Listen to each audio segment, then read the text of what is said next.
उनसे बातचीत करने लगे, तब तक वह चित्रलेखा उनका अपने सखियों साथ गई और माया से उस भवन में प्रवेश करके अनिरुद्ध को पलंग सहित उठा करके और वहां से चल दी। वहां से ला करके और बानासुर के महल में उसने उषा के घर में स्थापित कर दिया। उषा को जब अनिरुद्ध ने भी देखा तो आंखें चार हुई, दोनों परस्पर प्रेम करने लगे। दोनों ने गांधर्व विवाह कर लिया। धीरे धीरे उषा के चरित्र में बदलाव को देख करके बानासुर को शक हुआ। उसने गुप्तचर लगा दिया। पता चला कि एक कुमार उसके घर में रह रहा है। बानासुर को यह बात जब पता चली तो आग बबूला होकर के उसने अनिरुद्ध को युद्ध के लिए ललकारा। अनिरुद्ध को युद्ध में उसने बंदी बना लिया। उनकी पुत्री बोली, यह मां पार्वती के वर का प्रसाद है।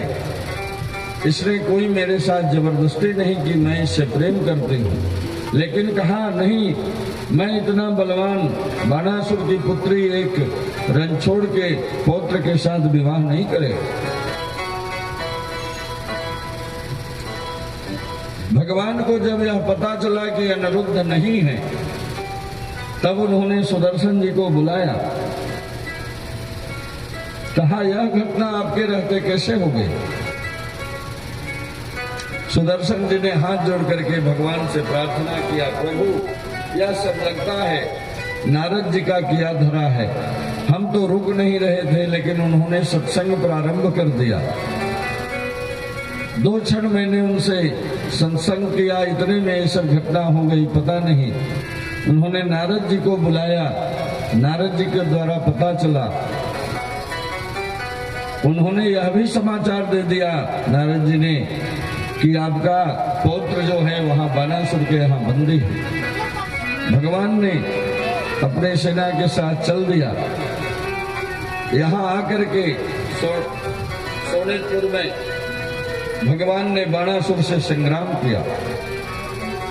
दोनों में भयंकर युद्ध हुआ।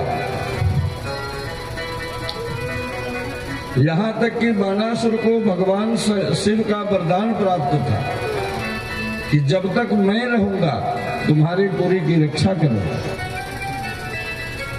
इसलिए भगवान शंकर ने उनके तरफ से युद्ध करना प्रारंभ कर दिया। अब जब दोनों शक्तियां टकराई, कृष्ण और तो सारे देवता उपस्थित हो गए।